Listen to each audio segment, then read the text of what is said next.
নমস্কার বন্ধুরা, সোমাস কিচেন ডায়েরিতে স্বাগত। আজকের রেসিপি হলো হোয়াইট চিকেন। আজকের উপকরণে লাগছে আমার চিকেন আমি ধুয়ে ভালো করে রেখেছি। লাগছে চিনি 1 চামচ, একটু গোটা জিরে বাটা 2 চামচের মতন, দুটো পেঁয়াজ গোল গোল করে কেটে রেখেছি। লাগছে একটা গোটা রসুন, হাফ আদা কুচি করে রেখেছি, 4টে কাঁচা লঙ্কা, লাগছে মরিচ 1 চামচ, লাগছে নুন 1 চামচ, একটা তেজপাতা, 4টে এলাচ, দারচিনি, লবঙ্গ আর কাজু বাদাম। প্রথমেই আমি 1 চামচ সাদা তেল চিকেনের ওপরে দিয়ে দিলাম। এরপরে অল্প একটু নুন দিয়ে দিলাম আর 2 চামচ সাদা তেল আমি কড়াইয়ে গরম করে নিয়েছি। এরপরে আমি মাংসটা মেখে নিচ্ছি ভালো করে। এইভাবে আমার মাখা হয়ে গেলে আমি এবার কড়াইয়ের সাদা তেলটার মধ্যে চিকেনটা একটু ভেজে নেব। চিকেনটা হালকা হালকা ভাজা হয়ে গেলে একসাথে দিয়ে তারপরে আমি চিকেনটাকে তুলে নেব। বাকি উপকরণ তারপরে আমি দেব। আমি হাফ জিরেটা বেটে রেখেছিলাম, এই জিরের মধ্যেই আমি কাঁচা লঙ্কা, রসুন আর আদাটা একসাথে দিয়ে ভালো করে একটা পেস্ট বানিয়ে নেব। আমার কড়াইয়ে চিকেন ভাজার যেটুকু তেল ছিল ওর মধ্যে আর 1 চামচ তেল দিয়েছি আমি। এটা পুরোই সাদা তেলে রান্না হবে। পেঁয়াজগুলো আমি গোল গোল করে কেটেছি। এরপরে পেঁয়াজগুলো আমি ভেজে তুলে নেব। পেঁয়াজটা লাল লাল করে ভেজে আমি একটু তুলে নেব পেঁয়াজটা আলাদা করে। তারপরে বাকি মশলাগুলো আমি দেব। এরপরে আমি কাজু বাদামটাও মিক্সিতে দিয়ে দিলাম। এটাও আমি ভালো করে পেস্ট করে রাখবো। আমার পেঁয়াজটা এরকম হালকা লাল লাল কালারে ভাজা হয়ে গেছে। এবার আমি পেঁয়াজটাকে তুলে নিলাম। বাকি পেঁয়াজটা সব একটা তুলে রেখে দিতে হবে আলাদা করে। আমি পেঁয়াজ ভাজার তেলটায় একটা তেজপাতা ফোড়ন দিয়ে দিলাম আর দারচিনি, গরম মশলা, লবঙ্গ ফোড়ন দিয়ে দিলাম।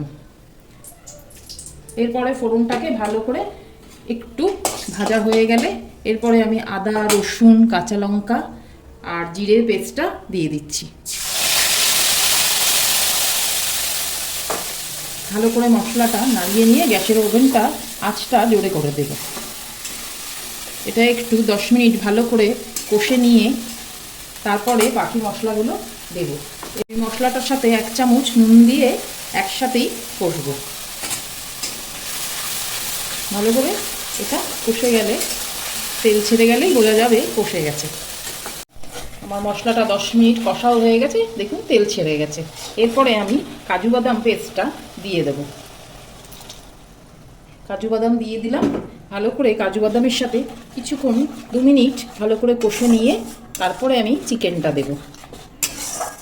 এরপরে আমি চিনিটা রেখেছিলাম, চিনিটা দিয়ে দিলাম। ভালো করে চিনিটা দিয়ে আমি মিশিয়ে নিয়ে তারপরেই চিকেনটা দেব। এখন গ্যাসের ওভেনটা একটু আস্তে রেখেছি। এরপরে আমি চিকেনটা ভেজে রেখেছিলাম, এখন আমি দিয়ে দিচ্ছি। খুব হালকা ভাজা চিকেনটা। এরপরে গ্যাসের আঁচটা আমি জোরে করে দেব। ভালো করে চিকেনের সাথে মশলাটাকে কষিয়ে নিতে হবে কিছুক্ষণ। এরপরে আমি যে পেঁয়াজটা ভেজে রেখেছিলাম হালকা করে, সেই পেঁয়াজটা আমি ভাজা দিয়ে দিচ্ছি। সবটা দিয়ে দিলাম। ভালো করে চিকেনের সাথে পেঁয়াজ ভাজাটাও মিশিয়ে নেব। এরপরে আমি মরিচটাও দেব। মরিচটা খুব মিহি করে গুঁড়ো করবেন না, এটা একটু গোটা গোটাও থাকবে আবার গুঁড়োও থাকবে, তাহলে মুখে পড়লে ভালো লাগবে। এবার আমি মরিচটা দিলাম, দিয়ে ভালো করে মরিচের সাথে মিশিয়ে নিয়ে 10 মিনিট আমি চিকেনটা সেদ্ধ হওয়ার জন্য ঢেকে রাখবো।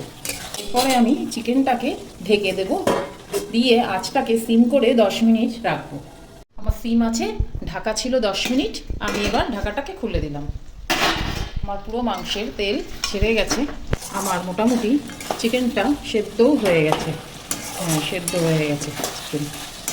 এরপরে আঁচটা সিমই থাকলো। আমি এর উপর দিয়ে একটু ফ্রেশ ক্রিম দিয়ে দিচ্ছি। অল্প ফিশ ক্রিম দিয়ে দিলাম। ভালো করে এরপরে আমি একটু নাড়িয়ে নেব। আঁচটা এখন আমি একটু জোরে করে দেব। আমার হোয়াইট চিকেন কমপ্লিট। এরপরে আমি গ্যাসের ওভেনটা বন্ধ করে দিচ্ছি। আমার হোয়াইট চিকেন কমপ্লিট। যদি এই রেসিপিটা ভালো লেগে থাকে তাহলে একটা লাইক, শেয়ার আর সাবস্ক্রাইব করবেন, আর বেল আইকনটা প্রেস করতে ভুলবেন না।